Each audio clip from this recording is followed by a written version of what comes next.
All right, you're all welcome to today's class. This was supposed to be a live class on Facebook, but unfortunately it wasn't successful. So we are going to make it a recorded class, and this class is designed to help prospective students preparing for OET reading to be able to understand and even tackle reading subset. A lot of candidates have been coming to me, chatting me privately, that they've been having issues with reading, especially reading Part C, and how can they deal with this? So that's why I've designed today to really help you out on how you can really tackle your reading Part C. Okay, so before we do that, I still want to welcome every one of you in the class right now. Chidima, Jane, and Ayemoyin, you are all welcome to the class. So what everyone should understand is that in this OET journey, what you are just fighting for is to get a required score that will allow you to score at least 350 over 500. Whether you're a nurse or a doctor, you are required to score at least 350 in reading, in listening, and in speaking. But for nurses, you are just only required to score 300 at least, while for doctor, you must still score 350. Okay, but that's not what you're discussing today. Now, for you to get 350, it means you really need to get 30 out of 42 questions. You're supposed to answer out of the 42 questions correctly.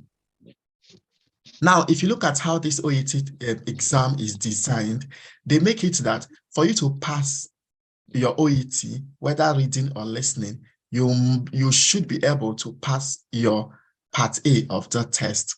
But we are not talking about Part A today. We are focusing on Part C, because you can also pass, you can pass Part A and still fail that exam, because Part A for reading is just only 20. So even if you get 20 over 20 and you're not able to fetch extra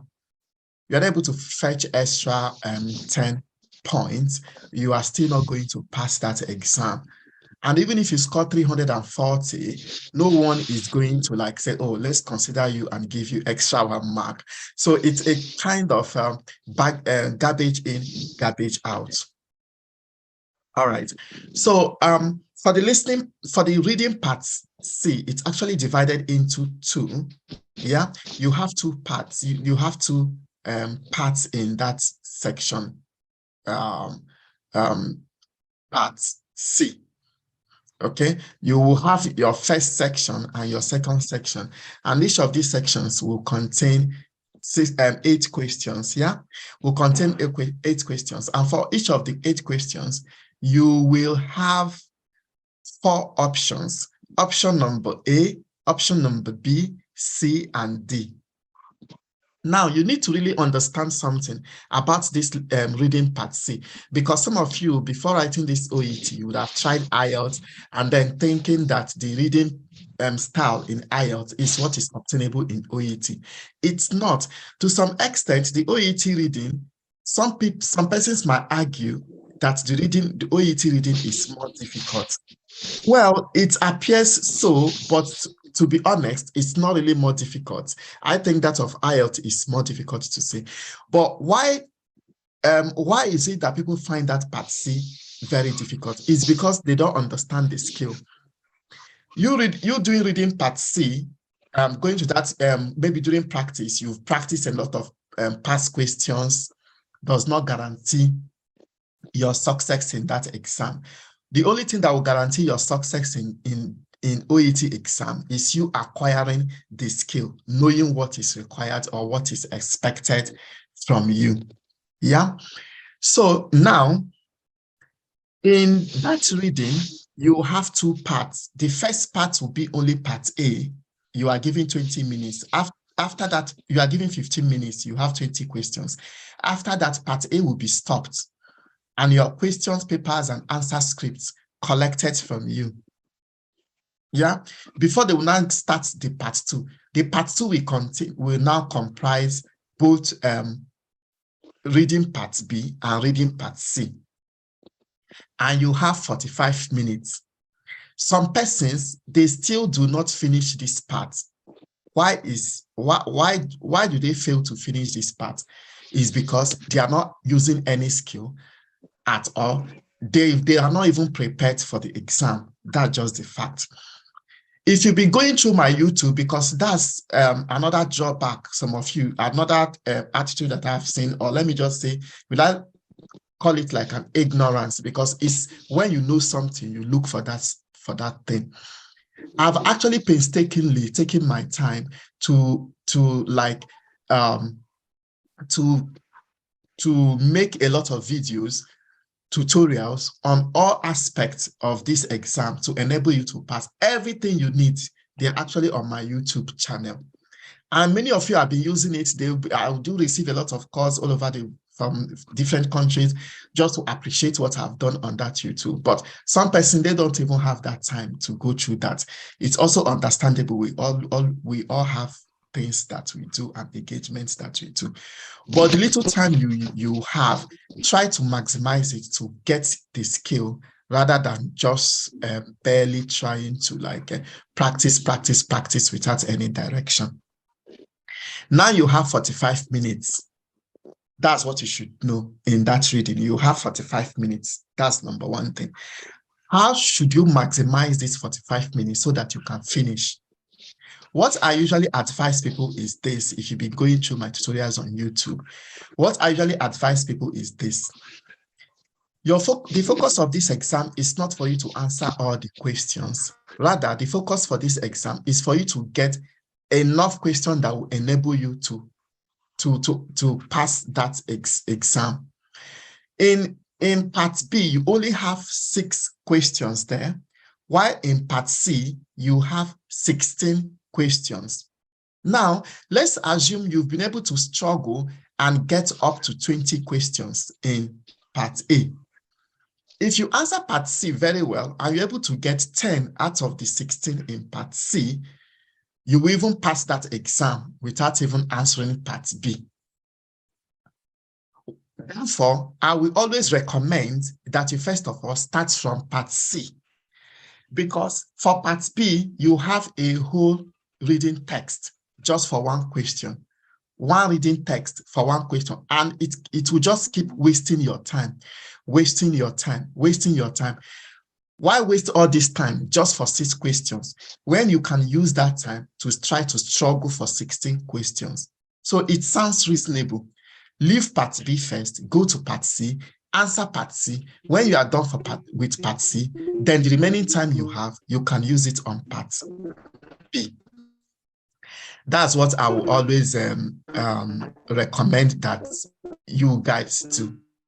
Yeah, that's what I will always recommend. So that's number one trick that I will advise that you do. Please, Floxy, can you mute your mic, please? Noise is coming from your background. So that's what I will always recommend that you guys do, to always start from part C, and when you are done with part C, then you now come to part B. Now, another thing that I've also, with experience, because I've been in this OET coaching and this for the past 3 years, so I've discovered that some persons, because they are always keen, there is always this mentality that we build over time whenever we are writing an exam. We want to follow options sequentially, not just following the options sequentially, but also we'll also try to answer every question before we progress. If you use that mentality, it will drag you back. Do you understand? It will drag you back, because the fact is that there is no way you will answer all those questions correctly. I'm not saying it's 100% of sure, because I've seen few students that have scored 500 over 500 in that reading exam. So what I'm trying to say is this, that you shouldn't focus on trying to get 500 over 500, trying to get all your answers. Do you understand? you shouldn't focus on trying to get all your answers. So if you're attempting a particular question and it's taking too much time, for you to get that question, what you're going to do is to leave that question behind and move to the next. Don't spend too much time, because the way OET is designed, there are some questions that are actually very difficult for you to actually get the answer. So don't just waste time. Leave those questions and keep moving. You are in question number 1, you are finding it difficult to get the answer, leave it. Move to question number 2. If you're finding it difficult to get the answer, leave it. Move to question number 3 and progress like that. And one good thing about this OET reading part C is that it's well organized. Now we are going to be more practical, because a lot of the theories, I've actually said all those things on my YouTube tutorial. So what you're going to do now, let me project a reading text. Then as we are going through it, I will use it we'll be deriving all the tricks that you are going to use in answering your reading, in answering that reading text. So let's project this one.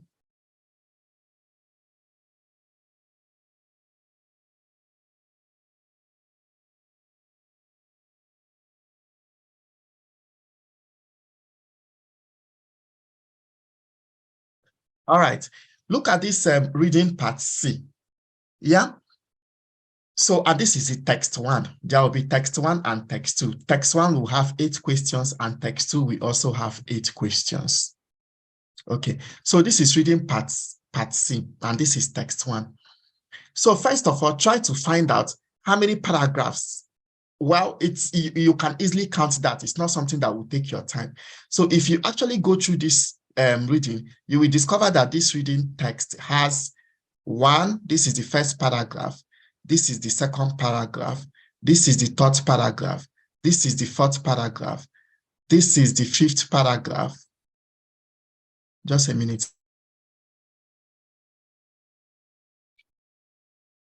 So if you look at this reading text, you will discover that this reading text has how many paragraphs?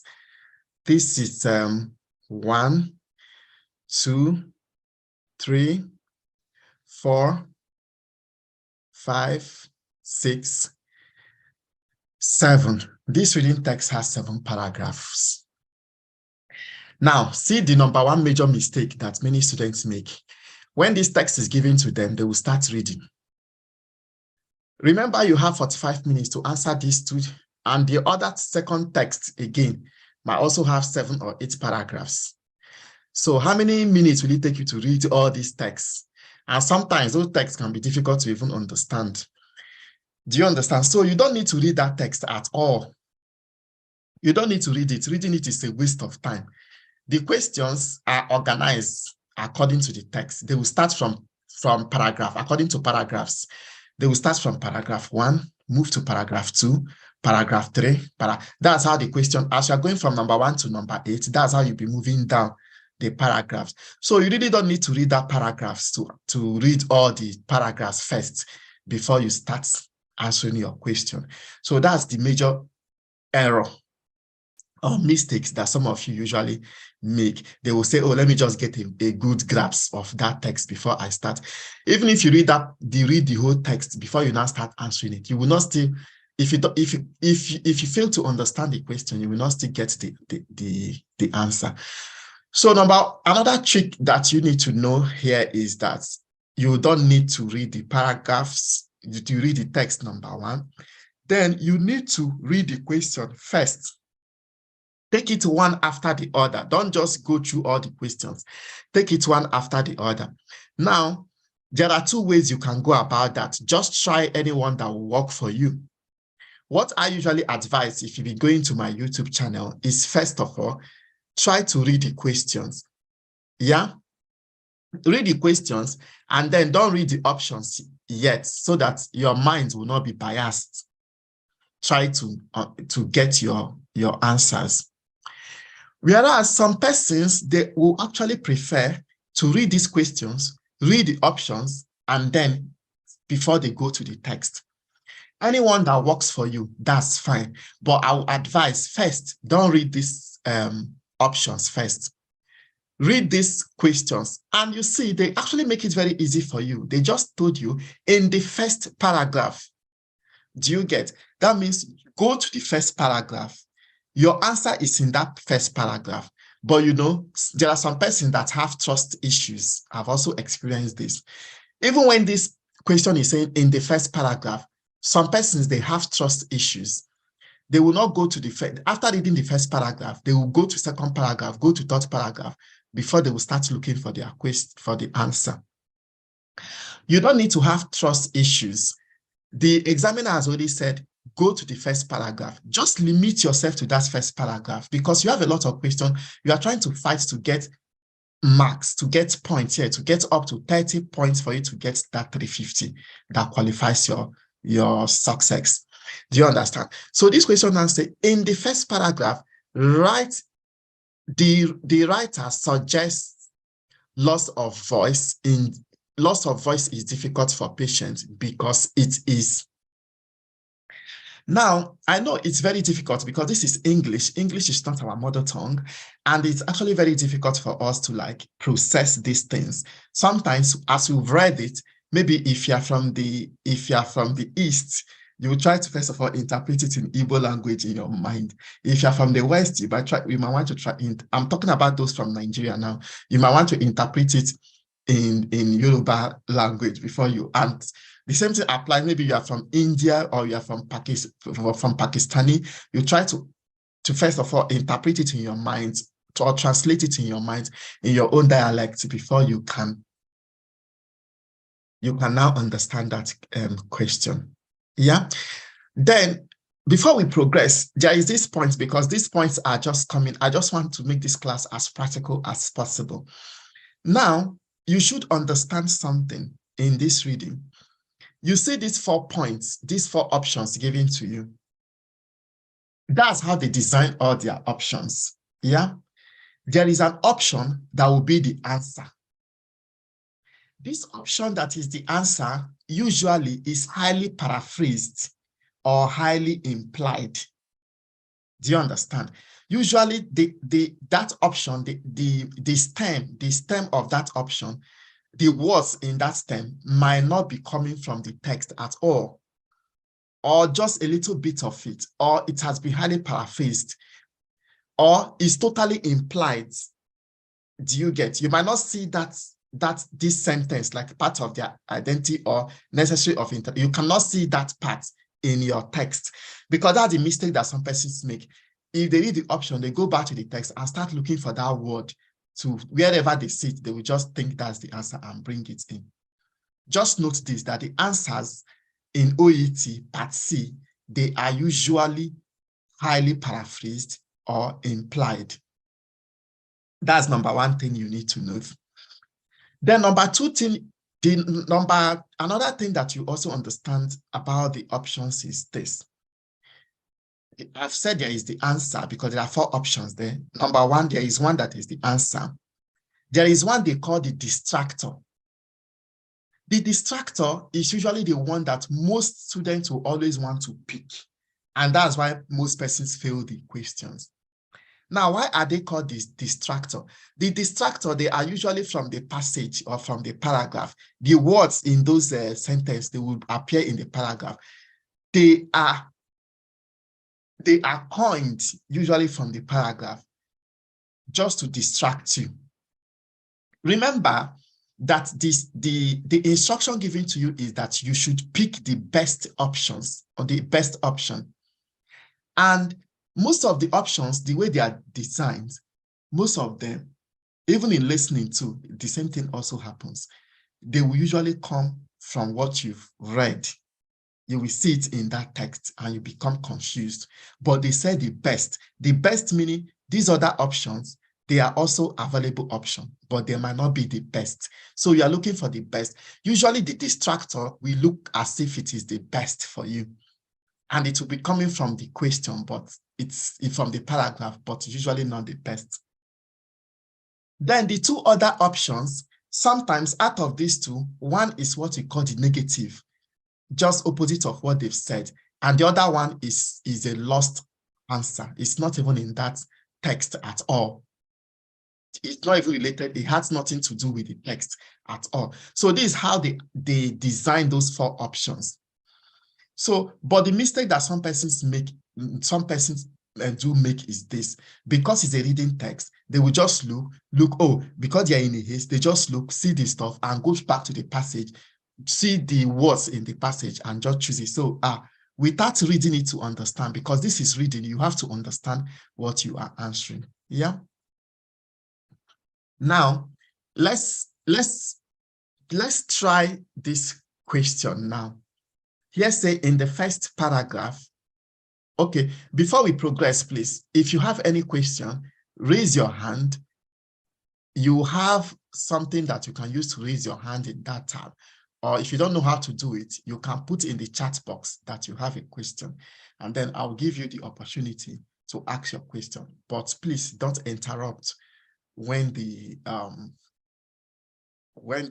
tutorial is going on, so that others who have not, there's what you call flight of ideas. When you interrupt my flow of ideas, I might just forget what important thing that I might want to say. All right. Okay, that's fine. Esther, welcome. I think Esther just joined us. That's fine. So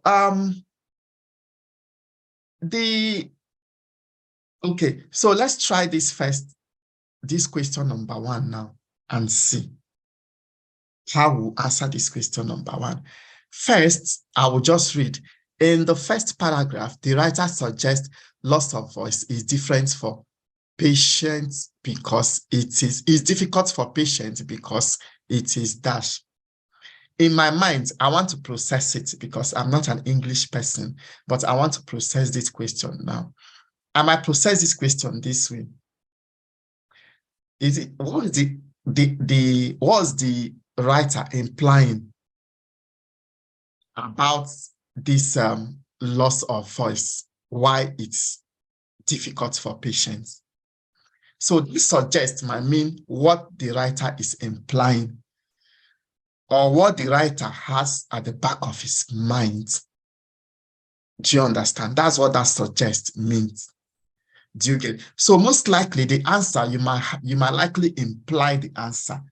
So it's not like the writer might like voice it out in that options. So the writer suggests loss of voice is difficult for patients because it's that. I can paraphrase this question another way. Why is loss of voice difficult for patients? Now I've understood the question, what I'm looking for. I'll go back to the text now. Remember, the question says text number, paragraph 1. So I'm limiting, sorry guys. I'm limiting my reading in only, so this is the first paragraph. This is where I'm reading. I'm not reading anything beyond this. Yeah. So let me read. There are many reasons why a patient may lose their voice. Indeed, many of us will already have experienced partial loss of voice when suffering from a cold or flu.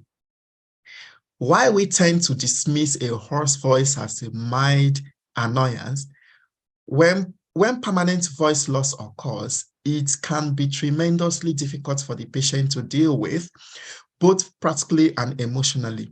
When our voice works, we don't spend too much time thinking about what's like would be like without, although this text is like, it's not the real text, so to say, because there are a lot of errors even in organizing this. So I'll just read it the way it is. Would be like without it. But the truth is that our voice is an integral part of who we are. Our voices define us. They allow our loved ones to identify us over the phone, or when visibility is poor. They distinguish us as individuals from certain parts of the world, and they can even indicate our social standing. Until recently, patients who experience permanent loss of voice would have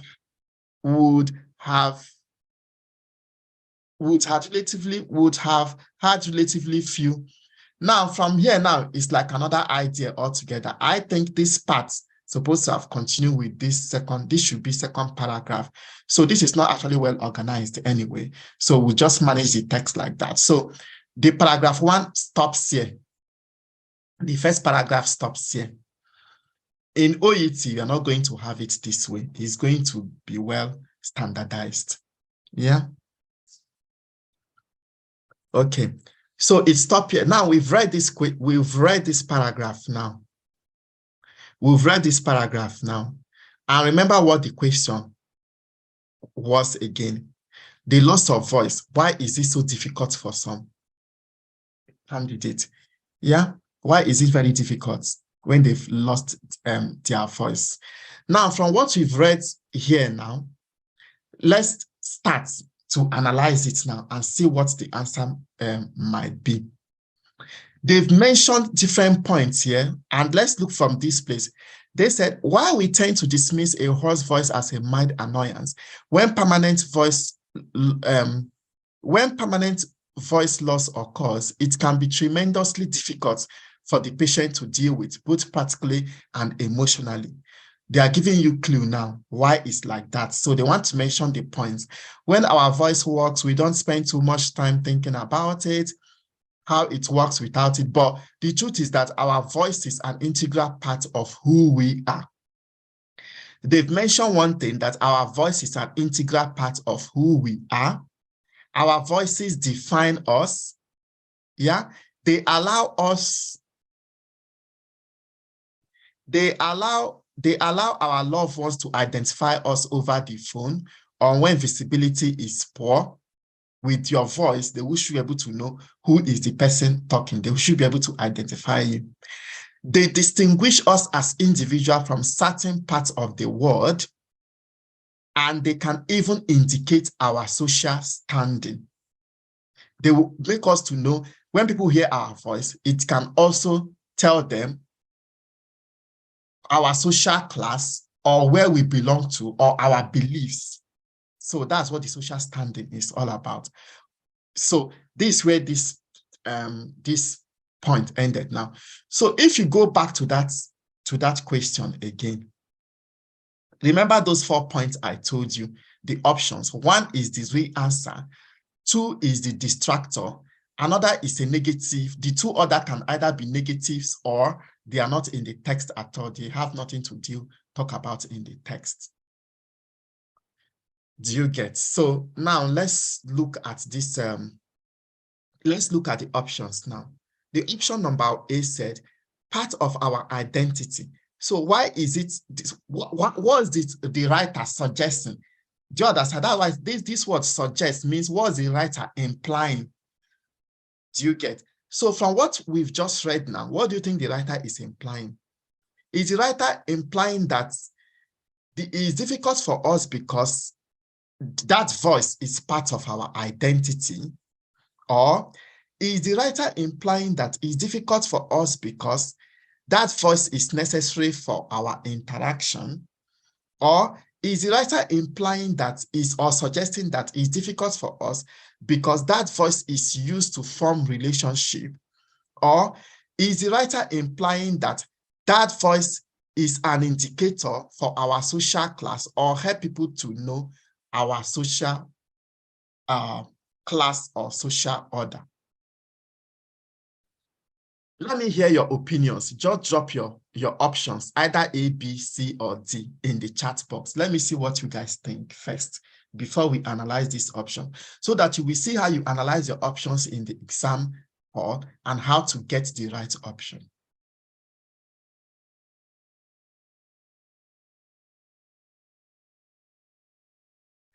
All right, Esther said A, Floxy said A. Okay, only 2 persons answered. We just go with them. Yes, both are correct. Because now, but before, okay, let's analyze the true answer first before we analyze the distractor, and then analyze the ones that are negative and are not the answers. They said part of our identity, that the voice, the loss of voice is difficult for us. That's what the writer is implying or suggesting, because it's part of our identity. Why is this the best option? Do you understand? Because the distractor this is what they call the distractor, a typical of a distractor. The distractor say an indicator of social class. This is also an answer, and it's in that paragraph. Let's go back to that paragraph. Let's see why this is the answer and why this is not the answer, whereas both of them are in the text. So we go back to that first paragraph. Yeah, in the first paragraph, when the writer started giving reasons why it's like that, they said when our voice works, blah blah blah. Then from here, he started to say, who like would that be? But the truth is that our voice is our integral part of who we are. That means our voice defines us. Our voice identifies us. Our voices define us. It's stressing it again. Explaining it further, they allow our loved ones to identify us over the phone or when visibility is poor. So it means our voice helps to identify us. The writer further still emphasizes on it that they distinguish us, meaning they also identify us. Do you understand? They distinguish us as individuals from certain parts of the world. From our voice, they will know that this is where we are coming from. So our voice helps to identify us. And again, they now said, and they can even indicate. Now, the writer is bringing another point that he's not really concerned about. That's why he said, even they can even indicate. So he's actually playing this part down. Although it's important, but he's playing it down. They can even indicate our social standing. So our voice also helps to identify our social class. But this cannot be the best option when the writer has already used a lot of adjectives talking about our voice identifying us. But some persons might be in a haze because they are in the social standing, social order. They will just go straight because that's a distractor. They will go and pick that option. And that option is a wrong one. It's not the answer. Then these other two options, necessary for interaction. They didn't say this in the text that is necessary for interaction.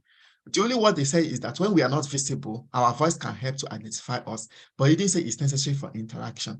But this can confuse you in the exam hall. It's not in the text, but you can reason it out. Yeah, that's what the voice does, and you can pick it. Do you get? Used to form relationship. They also did not mention this they also only talk about to identify us, our social standing, our social class, but they didn't talk about our voice helping to form relationship.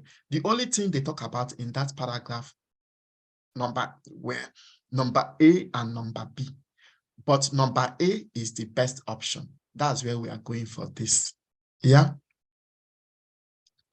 All right, that's fine.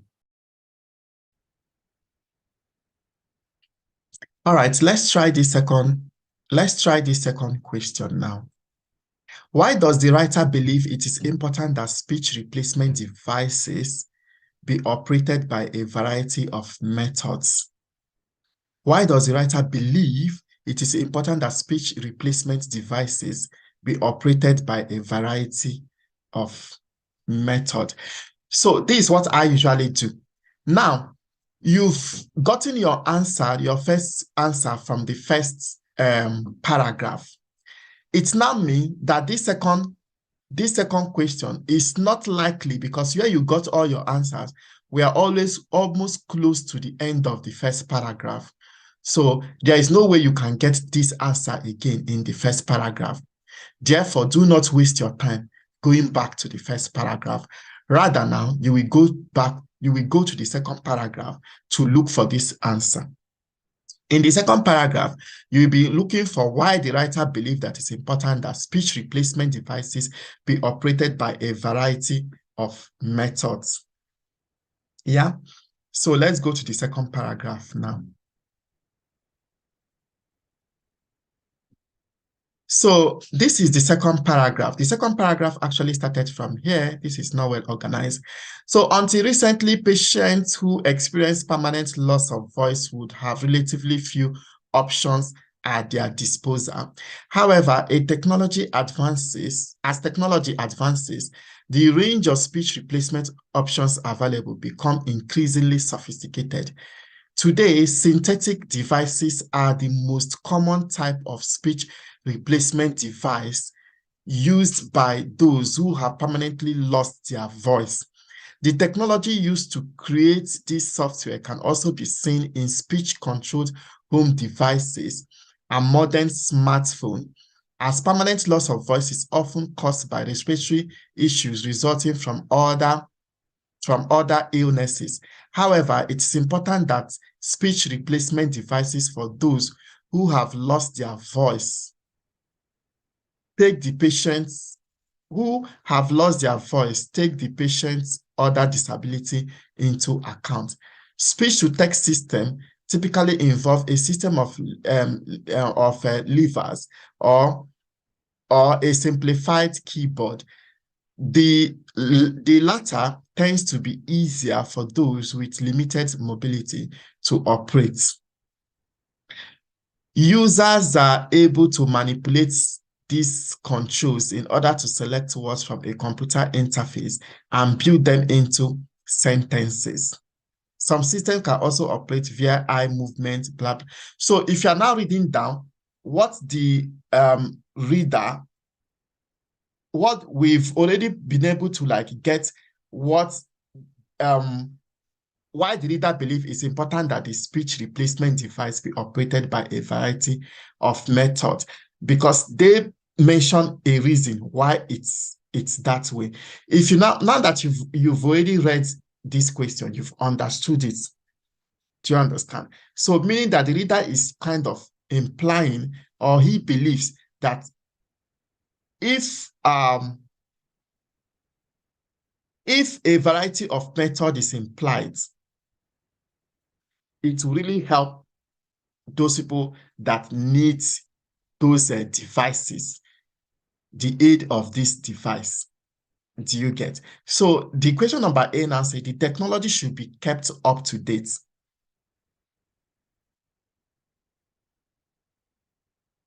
Is that why the reader wants this? Because the question says, why does the reader believe it is important that the speech replacement devices be operated by a variety of methods? Okay, is it because the device, so to say, should be kept up to date? Is that why the reader wants the device to be operated? Then the next question I say, patients often suffer from various conditions. Is it because those patients using those devices, they have different conditions? Is that why this device should be operated by different methods? The next option I say, healthcare workers might also need to use them. And the next one I say, the device should be usable across a range of platforms. Now, if you've read all these options and you are still confused, you can still go back to that text again, that paragraph again, and reread it. But if you actually understood that text that we read, which one do you think is the answer from what you've read?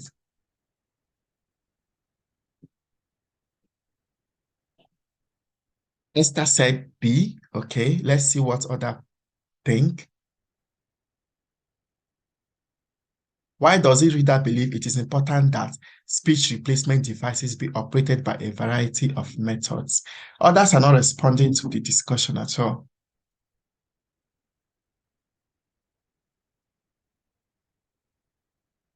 Now, let's go back to that. Esther said patients often suffer from various conditions. I agree with Esther.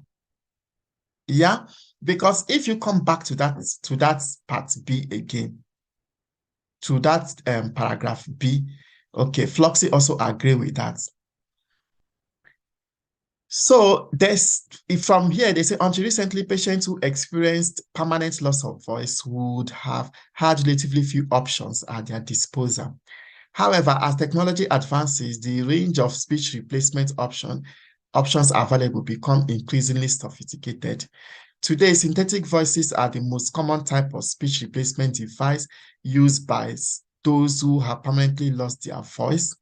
The technology used to create this software can also be seen in speech control home devices and modern smartphones, as permanent loss of voice is often caused by respiratory issue resulting from other illnesses. However, it is important that speech replacement devices for those who have lost their voice take the patient's other disability into account. So this is where we are getting the answer now.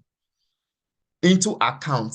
Do you get? So this person is recommending that these devices that are being produced for those that have lost their voice, they should also take other disability, because there are those that have lost their voice.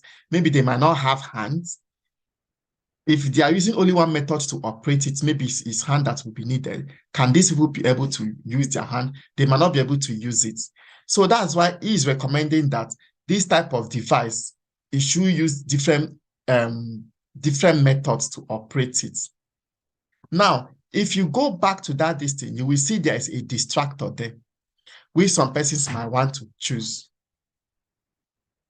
Number one distractor that they mentioned, the distractor that they mentioned here is that the devices should be usable across a range of platforms.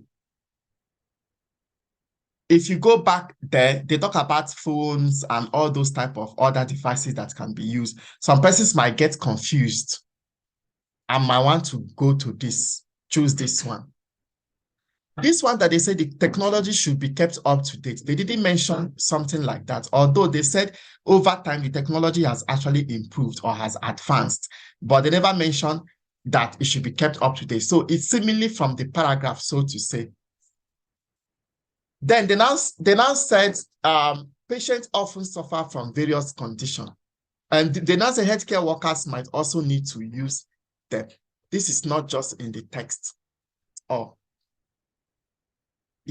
This is not just in the text at all. So what we all understand in this reading is the ability to identify the question that the answer that you want to choose. The ability to identify which one is the answer. First, as I've said earlier, there is always a distractor. There is a real answer. There is a negative answer, and there might be one or two that's either a negative answer or both of them are not even coming from the text at all. So try as much as possible to know how to not to navigate through your distractor. I wish we had all the time at my disposal. I would have just loved to go through all this stuff with you, but the time is not there. But what is very important that we have to grab this night is this. In summary, is that when this is given to you, just know that you are trying to get as many answers as possible. So there is no need trying to waste your time in one difficult question. And number two, when the questions are given to you, first of all, leave part B alone, because I think it wastes a lot of time. Leave part B alone, go to part C, where you will have more options, where more questions to answer to pass when you are done before you move to part B. Yeah. When this is given to you, follow the order, the way it's given. For example, this place now say in the third paragraph, in the next question now, they said in the third paragraph, meaning no need to bother your life or yourself again with paragraph 1, paragraph 2. Just go straight to the third paragraph and look for this question. And after looking for this question, anywhere you find the answer, if the next paragraph didn't tell you where to go, start from that paragraph 3 again, where you last saw the answer, and progress downward. Because sometimes you might have 2 answers in one paragraph or 3 answers in one paragraph. But anywhere you get a particular answer, you cannot get answer above it again. It must always be below it. That's the way it's arranged. Okay. So before we call it a night, if you have any question, 1 or 2 questions, you can ask before we call it a night. I'm sorry I might not be able to progress because I need to go to work in the next 30 minutes. Any questions?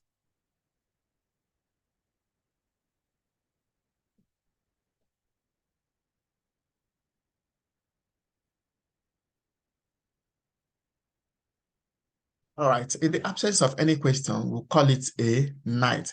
So I really advise every one of you to go through my YouTube channels. I've actually done a lot of videos. For more details of this, I've done a lot of videos on that on the reading, yeah, you can actually go through them to also gain more skills, because what is needed is the skill.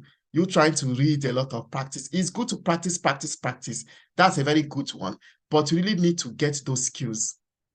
You need to get those skills and work on them. Initially, it might be tough for you, but if you work on them and get them, the reading becomes very easy. You answer the questions even before the time. I appreciate every one of you for coming today. Thank you very much.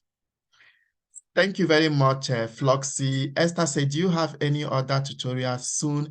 Well, I always organize free tutorials whenever I'm because my job here is actually very tasking, and I also have a paid academy that I'm running. So it's actually very difficult squeezing out time to do this. But whenever I have time, I will always announce it on the group. All right, do have a great night, guys. Bye.